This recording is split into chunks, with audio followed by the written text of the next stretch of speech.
noastră, dar pentru că mi-am propus astăzi să vorbesc destul de mult despre mașina sincronă, o să încep și dacă mai intră cineva, foarte bine. Cred că mă auziți și mă vedeți foarte bine. Dacă nu... Bună dimineața!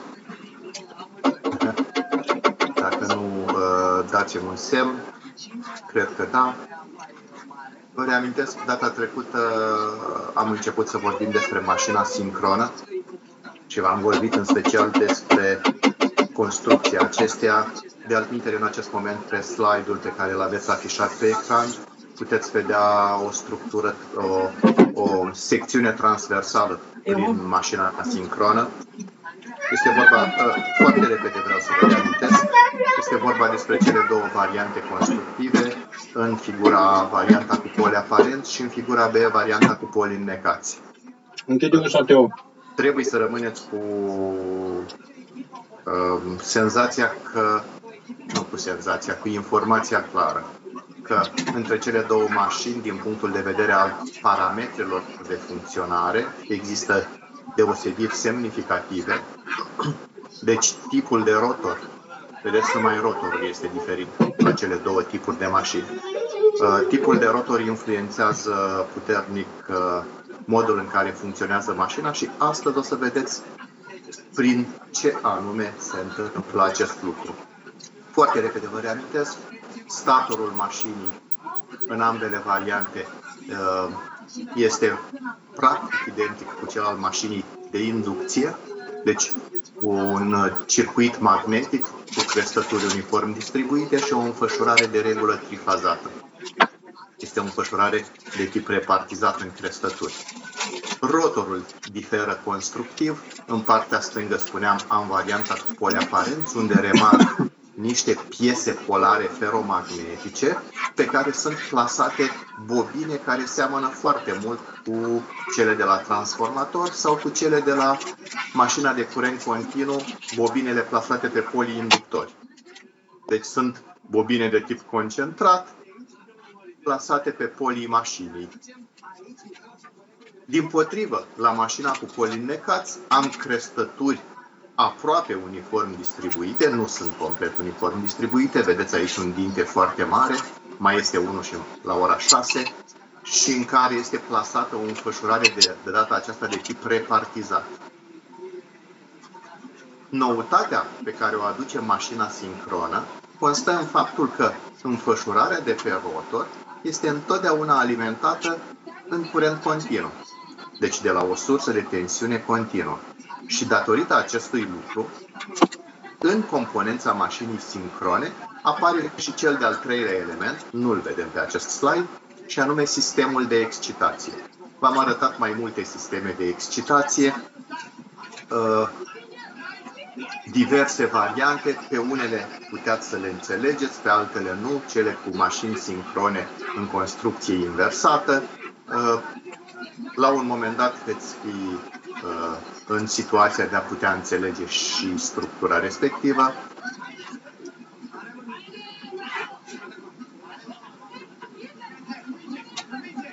Ceea ce îmi propun în continuare este să înțelegem care este principiul de funcționare și astăzi sperăm să vedem și ecuațiile de funcționare, astfel încât să avem o imagine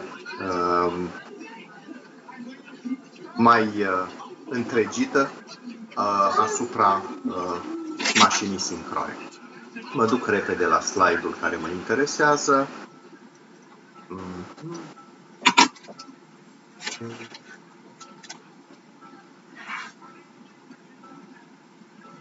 Am să vin chiar la slide-ul acesta. Aici rămăseserăm și spuneam că a fost repede.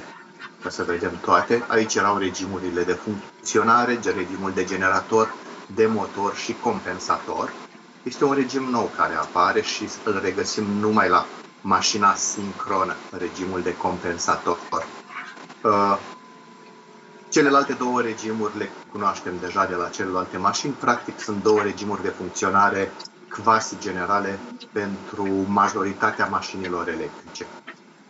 Spuneam de asemenea că mașina sincronă este în special în acest moment folosită în regim de generator și faptul că atât în termocentrale, cât și în hidrocentrale, cât și pe eoliene, cât și în centralele nucleare, mașina electrică care produce energia electrică este generatorul sincron. Și este în special vorba despre generatoare sincrone cu excitație electromagnetică. Construcția pe care v-am prezentat-o eu în detaliu cursul anterior se referă la mașini sincrone cu excitație electromagnetică. Adică acea excitație pe care o obțin din existența unor bobine plasate pe miez feromagnetic, bobine care sunt parcurse de curent și creează un câmp inductor, câmpul de excitație. Este, prin urmare, îndreptățit și justificat ca în continuare să începem să vorbim despre funcționarea mașinii sincrone, mai întâi în regim de generator. Încerc să vă prezint și principiul de funcționare. Bun. E bine, avem în acest moment în față o imagine, pare complicată, greu de înțeles, dar să știți că este foarte simplu. Dar o să vă spun mai întâi povestea, deci principiul de funcționare, folosindu-mă de GIF-ul animat pe care îl vedeți aici în dreapta jos și care reprezintă o mașină sincronă cu poli aparenți. Deși, vedeți, titlul pe care îl am pe acest slide se referă la ecuațiile de funcționare ale generatorului sincron cu poli înnecați, foarte repede, pentru ca să avem o bază de discuție, o să vă spun principiul de funcționare folosindu-mă de acest GIF animat care reprezintă de fapt o mașină cu poli aparenți. O să vedeți, principiul de funcționare este același. Parametrii mașinii diferă. Și după cum puteți remarca aici, înghețați imaginea într-o anumită poziție a rotorului, dacă reușiți cu puterea minții, să zicem așa, și recunoașteți un rotor cu doi poli pe care este plasată înfășurarea de excitație. Încerc să vă spun lucruri importante. Înfășurarea de excitație, care este parcursă de curent în așa fel încât creează polaritatea alternantă pentru cei doi poli. Cu greu vă puteți da seama, dar dacă aș opri GIF-ul acesta animat, deci dacă aș trece pe cealaltă prezentare, ați vedea că am de-a face cu un nord și un sud. Bine, ne închipuim situația inițială, evident, în care rotorul stă și prima operație pe care o facem este să alimentăm înfășurarea de pe rotor. Spuneam data trecută și pusesem un slide foarte important pentru voi, și anume faptul că la mașina sincronă rotorul este inductor și statorul este indus. Deci dacă vreți să faceți o comparație cu mașina de inducție, este exact invers ca la aceasta. Acolo era invers. Statorul era inductor și rotorul indus. La mașina sincronă reținem în acest moment rotorul este inductor, deci produce câmpul magnetic de excitație și statorul este indus. Deci am alimentat această înfășurare de pe rotor, ea este parcursă de curent și creează cei doi poli nord și sud. Dacă mașina ar avea 4 poli, ar fi un nord-sud, nord-sud. Dar, atenție, trebuie să am grijă asupra modului în care plasez înfășurările, astfel încât să creez polaritățile alternante. Întotdeauna numărul de perechi de poli este par și am alternanță a polarității polilor. Bun. Deci am alimentat înfășurarea în curent continuu și am creat, evident prin existența curentului prin înfășurări, am creat un câmp de excitație, un câmp inductor. Ei bine, în acest moment, când rotorul stă, avem o problemă. Problema constă în faptul că acest câmp creat de curent continuu este un câmp fix în spațiu. Hai să ne închipuim că polul nord este la ora 12 și polul sud este la ora 6 în situația inițială. Deci în zona de ora 12 voi avea polaritate nord pe rotor, polaritate sud pe stator, iar în zona orei 6 polaritate sud pe rotor, polaritate nord pe stator. Și așa rămâne câmpul. Vă spuneam eu, funcționarea mașinilor de curent alternativ despre care vorbim în acest semestru se bazează pe legea inducției electromagnetice. Însă vă reamintesc, legea inducției electromagnetice presupune viteză relativă între o înfășurare și un câmp, lucru care în acest moment nu există.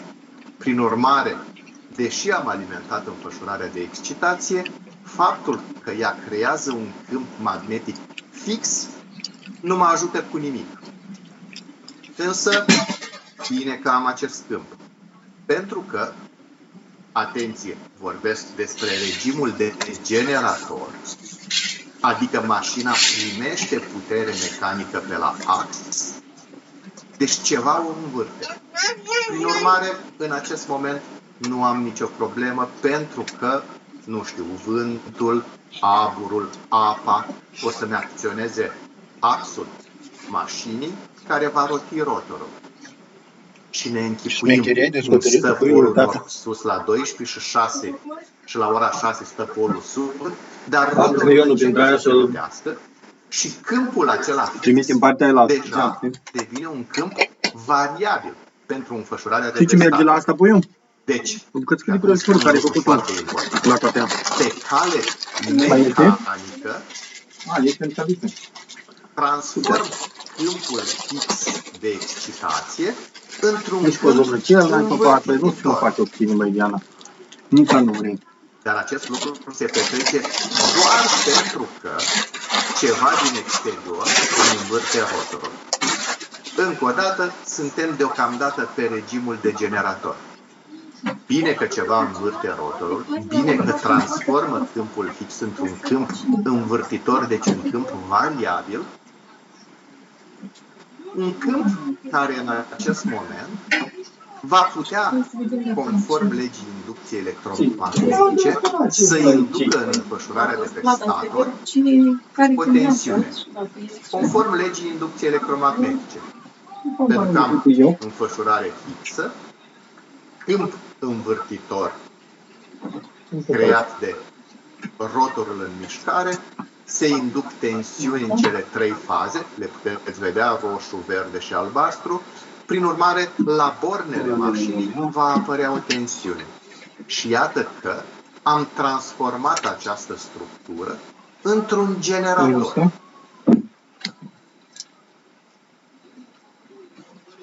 Ăsta este principiul simplu de funcționare. Ideea este următoarea. Am indus tensiune pe care o regăsesc la borne, dar nu asta este scopul final, să am o tensiune la niște borne, ci să folosesc această tensiune, acest sistem trifazat de tensiune pentru a alimenta o sarcină, ca să mă folosesc de energia electrică pe care o produce generatorul. De atunci, continui. Evident, la bornele înfășurării statorice conectez sarcina. Este o impedanță. Fie are caracter rezistiv pur, nu prea există, doar dacă pun un reșou. Fie are caracter inductiv, dar cel mai adesea are caracter activ-inductiv, adică și proprietăți de rezistență și proprietăți de bobină, deci de inductanță. Există și situația în care caracterul este pronunțat capacitiv.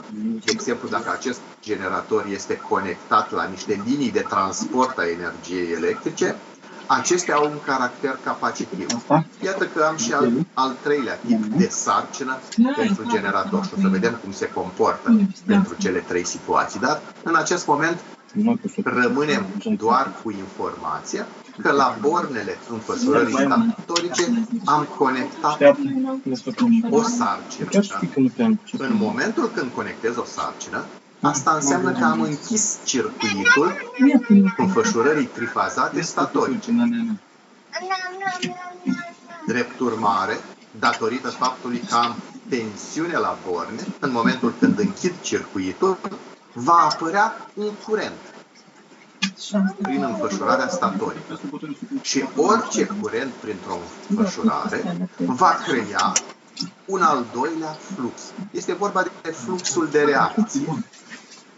Deci, în plus, acest flux, sau mai precis spus, acest câmp creat de curenții trifazați ce parcurg înfășurarea de pe stator, creează un câmp, știm deja, învârtitor. Numai că acest câmp este învârtitor pe cale electrică. Prin ce se caracterizează practic aceste două câmpuri? Prin același număr de poli. De când așteptam eu să faci tu curatul cu prin faptul că se rotesc. Deci, haideți să punem iar cele două palme, stânga și dreapta, față în față, și ne închipuim că degetele sunt polii mașini. Ambele, și acum iarăși vă dau o informație importantă, se rotesc în același sens. Este evident acest lucru. Da? Nu pot să le rotesc în sensul contrar. De ce? Pentru că trebuie să cuplez polii de pe stator cu polii de pe rotor. Adică un pol statoric nord va sta în fața unui pol rotoric sud. Următorul, un pol rotoric nord va sta în fața unui pol statoric sud. Și așa mai departe.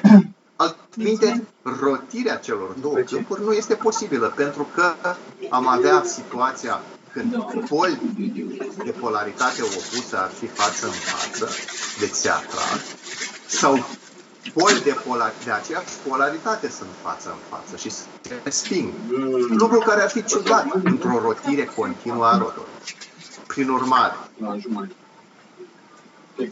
cele două câmpuri, câmpul creat pe cale mecanică de rotor și câmpul creat pe cale electrică de stator stau față în față cu polii de polaritate opusă și se rotesc în același sens cu aceeași viteză.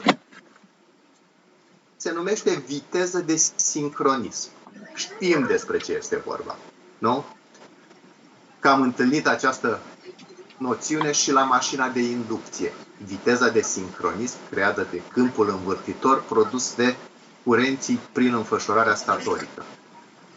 Aici, noutatea care apare constă în faptul că, și o să vă demonstrez poate la un moment dat, că rotorul se rotește întotdeauna cu aceeași viteză ca și câmpul învârtitor, și anume viteza de sincronism. Marea diferență dintre mașina sincronă și mașina de inducție constă tocmai în acest fapt.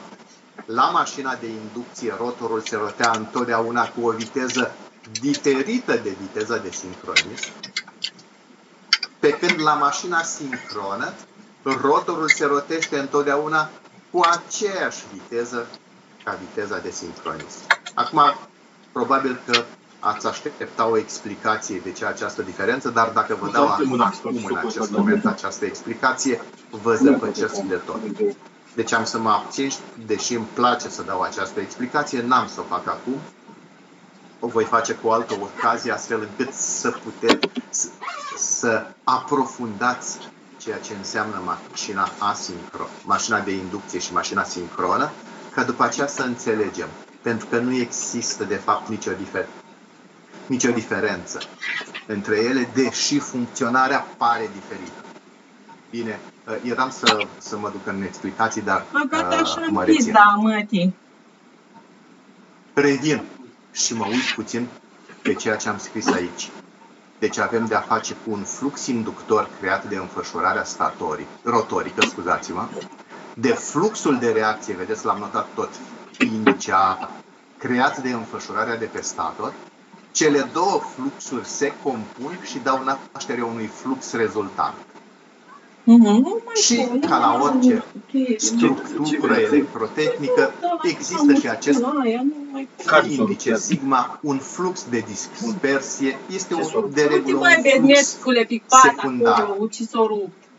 Asta s-a rupt, încolo. Păi și dă-l încolo, de unde Ca pista valoare în asta să mai comparație cu celelalte două fluxuri, dar pe care îi iau în considerație, pentru că De unde sunt și alea el de creează peluș? niște parametri ce intervin în funcționarea mașinii. Sacrific de la mine unul. Pentru că În partea din dreapta, sper că când ați înțeles cât de cât care este principiul de funcționare, o să vedeți că pe parcursul acestui curs revin astfel încât să aveți posibilitatea să înțelegeți mult mai bine. Am aici, în partea stângă jos, cred că îmi vedeți cursorul. Sper că da. Nu mai scoți, că am scos la mine. Simbolizarea mașinii sincrone cu, uitați-vă, înfășurarea trifazată de pe stator, înfășurarea 3 de curent continuu de pe rotor. Asta este simbolizarea și închipuiți-vă acum că am tăiat după o axă longitudinală a mașinii. Am tăiat mașina și am desfășurat-o. Am mai făcut acest lucru și la mașina de curent continuu și am obținut desenul de deasupra, figura de deasupra, unde, atenție, vorbesc despre mașina cu poli înnecați, am rotorul deasupra, statorul de desubt.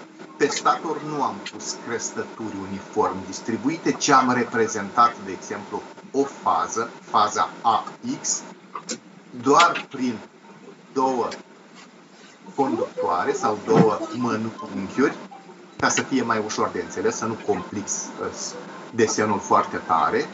Iar pe rotor, iată dinții aceia mai mari, aici înfășurarea de excitație, care este parcursul de curent și vedem sensul curentului atât prin înfășurarea de excitație cât și prin înfășurarea de pe stator. În momentul când alimentez înfășurarea de pe rotor, determin apariția fluxului inductor, Φ0, care, iată, pot să-l reprezint prin această variație sinusoidală. Evident, am poli de polaritate alternantă, aici primul pol, aici al doilea pol. Pot să spun că ăsta este nord, ăsta este sud, sau ăsta este sud și ăsta este nord. Este irelevant. Faptul că am făcut deasupra este doar o convenție. Aici alternanța de deasupra poate fi nord sau sud. Iarăși, repet, o convenție.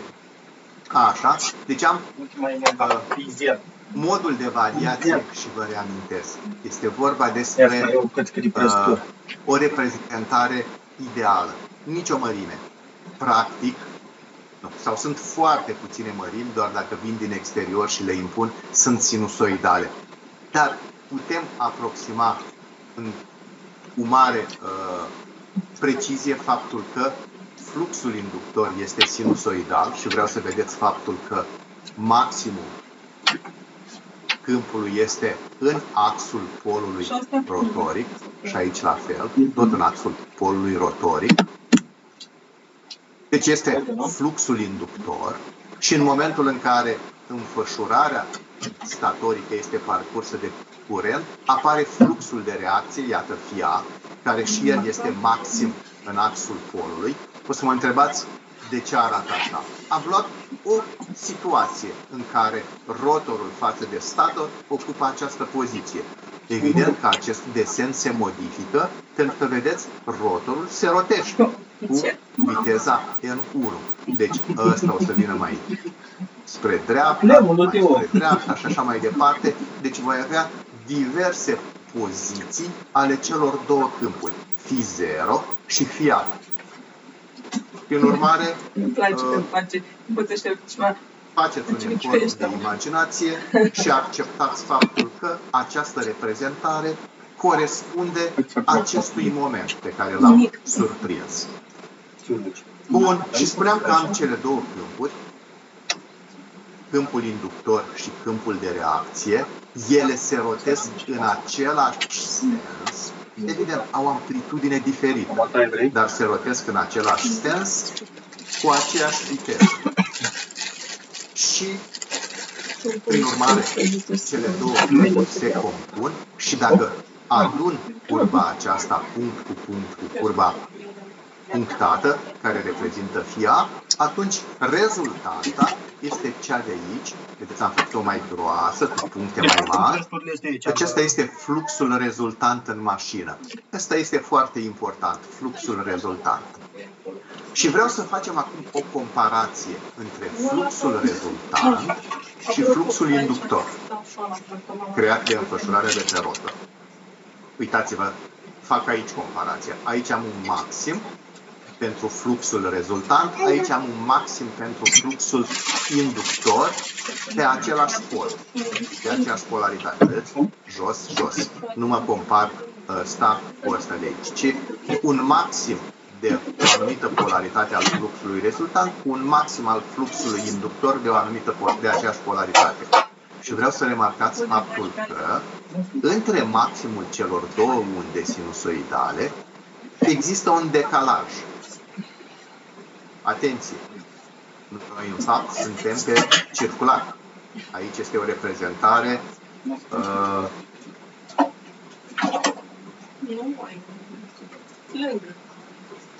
o reprezentare, îmi lipsește cuvântul, dar înțelegeți voi, desfășurată. Da? Deci apare acest decalaj. Acest decalaj este de fapt un unghi pe circular, da? Un unghi pe care l-am notat cu θ și care este o mărime extrem de importantă pentru mașina sincronă. Decalajul acesta între unghiul decalajul acesta unghiular între fluxul inductor și fluxul rezultant. Acest decalaj unghiular se numește unghi intern. Mai repet, unghi intern. Și caracterizează orice mașină sincronă. Și este foarte important. Vreau să remarcați că, în sensul acesta de mișcare, unghiul θ între maximele câmpului inductor și rezultant este un unghi pozitiv. O să mă întrebați de ce, adică înspre dreapta e pozitiv. Convenție, iarăși suntem pe convenție. Dar în sensul de mișcare a rotorului pot clar să afirm. Câmpul inductor este înaintea câmpului rezultant. Asta nu mai este convenție, este evidență. Pentru că este înainte, unghiul acesta este considerat pozitiv și caracterizează regimul de funcționare al mașinii sincrone ca generator. Deci, fac acum o declarație. Atunci când unghiul intern în mașina sincronă este pozitiv, rezultă că mașina funcționează ca generator. Sau invers. Dacă mașina funcționează ca generator, pentru că asta pot să determin foarte simplu, văd care este sensul puterii. Îmi dă putere electrică, deci este generator. Atunci voi avea unda câmpului inductor înaintea undei câmpului rezultant cu un unghi intern. Acum, vedeți, unghiul meu intern în plan desfășurat are această mărime. Dar el poate fi mai mic sau mai mare. Este variabil. O să vedem între ce limite variază. Poate că unii dintre voi își pun acum întrebarea. Acest unghi poate fi zero? Cele două unde, scuzați-mă, rezultantă și inductoare pot fi în fază? Răspunsul este da. Dar dacă este această situație, înseamnă că mașina funcționează la gol. Adică face nimic dacă funcționează la gol. Se învârte. Mi-e greu să spun că este generator sau motor. Este pe muchie de cuțit. Nu știu ce o să facă. Dar nici nu este motor, nici nu este generator, pentru că nu furnizează, este la gol. Da? Deci există această situație, cum și la mașina de inducție, dacă mai țineți minte, aveam situația în care S, alunecarea, putea să fie 0. Dar nici atunci nu puteam să spun mașina ca ce funcționează, ca nimic nu funcționa. Deci am posibilitatea să am unghiul intern, repet, unghiul intern 0, însă dacă unghiul intern este pozitiv, știu că mașina funcționează ca generator. Acum ne ocupăm de regimul de generator. Asta este povestea și explicația acestei imagini pe care v-am prezentat-o aici. Acum nici măcar nu mai pare complicată. Am 3 unde sinusoidale, una dintre ele am obținut-o ca urmare a compunerii celor 2 unde, inductoare și de reacție. Practic compar unda rezultantă cu câmpul inductor și desenez regimul de funcționare al mașinii. Aici sunt câteva dintre explicațiile pe care vi le-am dat, suficiente dacă ați ascultat și reparcurgeți acest text, o să vă reamintiți. Și hai să vedem în continuare puțin o demonstrare a poveștii pe care v-am spus-o prin intermediul expresiilor. Multe dintre ele le cunoaștem de la mașina de inducție.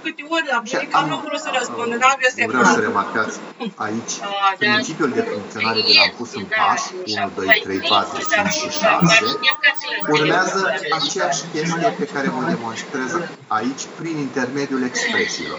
Respectiv pașii 1 și 2, respectiv am alimentat înfășurarea de excitație și am creat câmpul magnetic învârtitor prin rotirea rotorului, deci pe cale mecanică, și obțin expresia câmpului sau undei învârtitoare pe care o cunosc deja de la momentul cursului 1 sau 2, când am vorbit despre câmpuri, cursul 2, despre câmpul învârtitor, dar este același câmp pe care l-am întâlnit și la mașina de inducție, creat de înfășurarea statorică, numai că de data aceasta l-am obținut pe cale mecanică. Și este B1 sinus de omega t minus pe alfa. Spuneam eu să repetați de 20 de ori expresia asta a câmpului învârtitor, omega t minus pe alfa. Nu îndrăznesc să vă întreb care este expresia câmpului alternativ creat de înfășurare monofazată. Nu. Nu-i moment. Marcel înșel cu treburile lui și n-am cum să mă plec la dânsul, duminică să mă aduc. Eu aș vrea tot sâmbătă să mă aducă, dar spune că e obosit. Trebuie să o odihnească. Duminică să duce întâi la piață și după aceea mă aduc și cu mine, după amiază. Eu nu știu de ce nu va duce direct la mijlocul de transport de Iași. Da.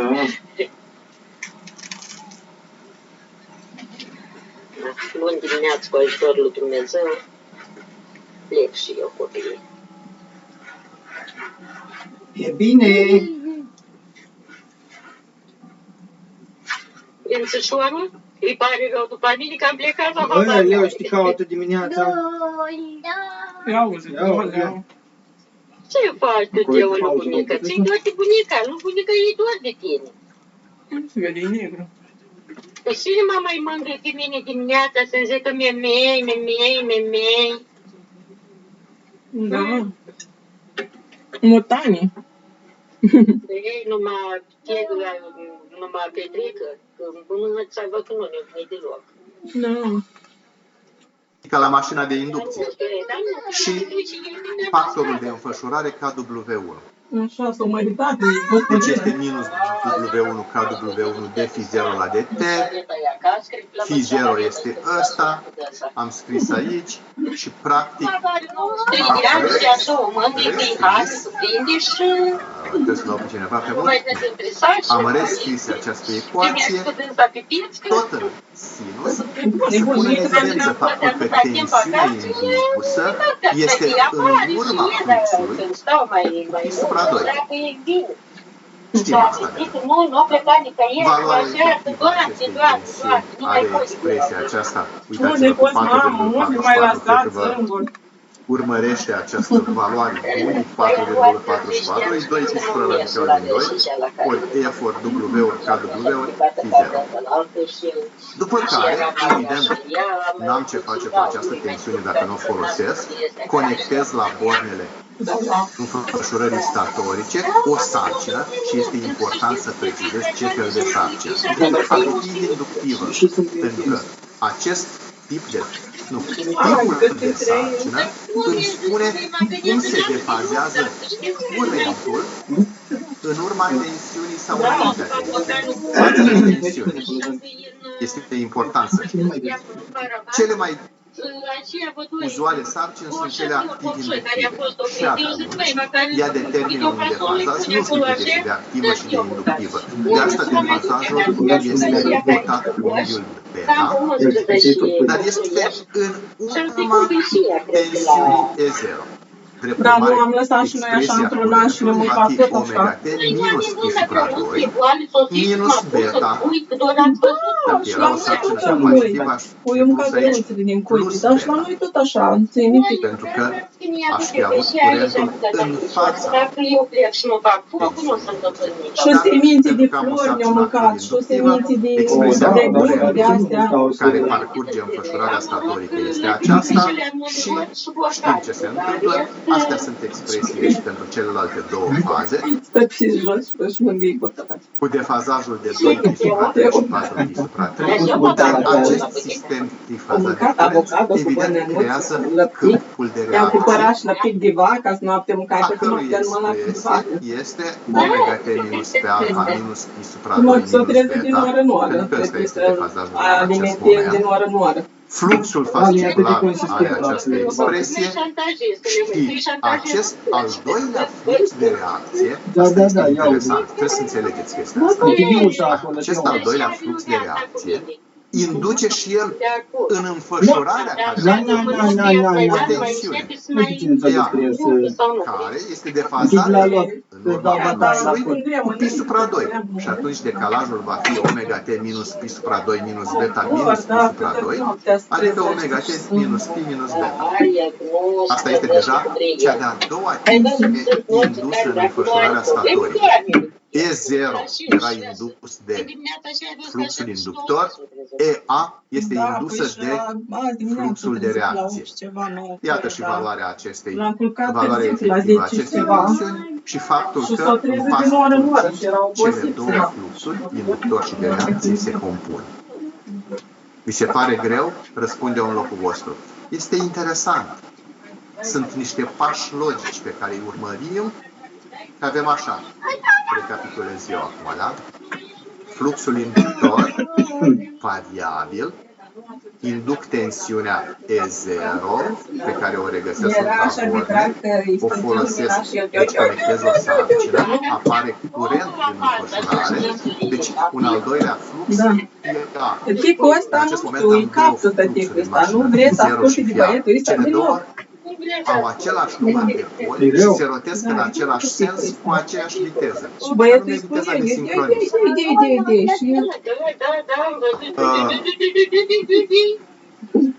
și fluxul acesta de reacție FIA, la rândul lui, induce și el o componentă de tensiune în propria înfășurare și o să am o tensiune așa. Cele două fluxuri se compun și dau naștere fluxului rezultant în mașină, flux rezultant care în funcție de regimul de funcționare este defazat față de fluxul inductor cu unghiul acela care se numește unghi intern.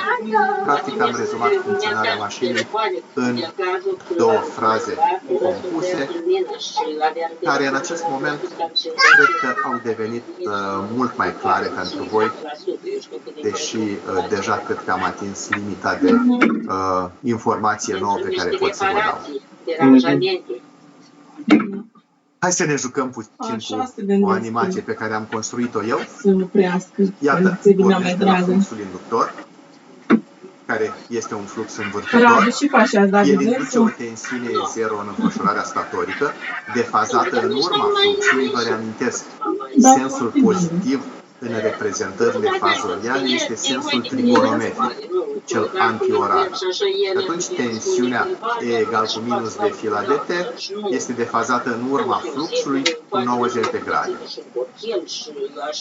Am conectat Da, da. o sarcină și atunci apare un curent IA în urma tensiunii E0, o să vedeți imediat, defazat în urma tensiunii pentru că am sarcina activ-inductivă, cu unghiul beta. Da. Evident, apare, datorită acestui curent, și fluxul de reacție FIA. Dar FIA la rândul său induce în înfășurarea statorică o tensiune EA defazată în urma fluxului FIA cu 90 de grade. Dacă compun cele două fluxuri FIA și Φ0, o să vedeți, îmi rezultă aici fluxul rezultant Φ, care este defazat față de Φ0 cu unghiul θ. Același lucru se întâmplă și cu cele două tensiuni, EA și E0, și ele se compun și dau naștere unei tensiuni rezultante E, defazată în urma lui E0 cu același unghi θ. Iată și unghiul beta, unghiul de defazaj dintre curentul sarcinii activ-inductive și tensiunea indusă de câmpul inductor, și iată și fluxul rezultant. Este diagrama fazorială care vă dă o imagine asupra procesului care are loc. Mecanismul prin care mașina sincronă cu poli înnecați funcționează și își creează aceste mărimi Am electromagnetice. văzut că a scris și pe acolo, peretlișeala de la întrerupător. Schema echivalentă este Dar unde nu 43. scrie? Schema echivalentă pentru o singură fază este extrem de Unde nu simplă. scrie? Iată o fază, O scrie și pe Iată, ăla de pe la calorifer, nu la numai pe întrerupător. Și în pornele spate de ușă o scrie. generatorului Sport mai conectez Da, o cum? impedanță, notez cu Z, pentru că sunt în curent alternativ, nu știu ce fel de caracter Se are poate această fără sport. sarcină, bun sau rău, glumesc. Rezistiv, inductiv sau capacitiv. Noi am pornit de la premiza că este un caracter Ieri a fost la activ, plimbare. inductiv. Iată și cele trei fluxuri, fluxul inductor, Da, fluxul de l-a văzut pe reacție Luca, și pe el. fluxul de scăpări, care traversează spirele înfășurării statorice. Prin urmare, existența acestor trei fluxuri o să-mi determine, de fapt, trei tensiuni, și Da. anume Ce zice, să și eu mic, da, și tu ești mic. E0, EA și o componentă mică de tensiune datorită fluxului de dispersie. Ecuația Da, da. de tensiuni a acestui circuit este foarte Da, e simplă. cum U plus R IA, curentul care parcurge înfășurarea, este Trebuia tensiunea să faceți totală dumneavoastră o programare la indusă salon, nu așa. datorită legii inducției electromagnetice. Și atunci rescriu această ecuație simplă cu expresia tensiunii induse de fila dt, de IA dt ori LA, L sigma ori de IA de la dt. Trec la scrierea în complex, nu mai insist asupra acestui lucru pentru că am făcut-o ceva mai devreme la mașina de inducție. Iată scrierea în complex. Trec la următorul slide. Această componentă este de fapt E0, știm, și atunci rescriu ecuația mașinii sincrone pentru o singură fază, dar de asemenea știu că omega L este X, reactanță, și scriu acest lucru pentru L A și L sigma și iată care este expresia pe care o obțin din înlocuirea acestor doi termeni. Remarc că am grupat XA plus X sigma, o sumă de reactanțe pe care o notez XS, Și practic ecuația ce exprimă funcționarea, ecuația de tensiuni ce exprimă funcționarea mașinii sincrone pe o singură fază este E0, adică tensiunea la borne și la funcționarea în gol este U plus R ori A plus JX S ori A. Foarte simplu de ținut minte. Dar asta este tensiunea la funcționarea în sarcină. Deci tensiunea la funcționarea în sarcină, deja avem o informație. Este mai mică decât tensiunea la funcționarea în gol, pentru că mașina trebuie să acopere și pierderile de tensiune pe rezistența și pe reactanța înfășurării statorice. Asta este expresia. Trebuia să terminăm. Abia am ajuns la jumătate. Ok. În 10:47 urmează să vă povestesc și este ceva mai complicat, principiul și ecuațiile de funcționare la mașina cu poli aparenți. Dar nu vreau să încep și să mă întrerup. Prin urmare, vă propun acum să luăm pauză și o să continui după pauză într-un ritm ceva mai accelerat. Pauză. Domn profesor, întrebare. Pune-o. Pe la ce oră sunteți în text? Că să venim eu și cu celălalt șef de grupă să semnăm datele pentru examen. Pe la ce oră? Când? Nu puteți dumneavoastră. Joi, mâine. Da. Mâine joi, nu? Da. Joi da. sunt de la ora 10 dimineața până la ora 6 seara. Ok. Deci veniți când vreți, atenție, nu stați pe acolo și mă așteptați. Fie sunt într-o sală, în sala 2, nu, numai în sala 2 mă puteți găsi, fie sunt la mine în birou. Da? Deci deschideți ușa la sala de curs, eu v-am văzut și semnăm. Ați reușit să fixați aceeași dată? Da. Bravo. Sper că este o dată la care mă gândesc eu. Da, este fix 22. Adică luni, prima zi de sesiune? Exact, domn profesor. Excepțional. Vă mulțumesc. Mulțumim și noi. Bine, vă aștept mâine. Da, domn profesor. La revedere. Ce la revedere? Scuze. Ne vedem după pauză. Și ne auzim.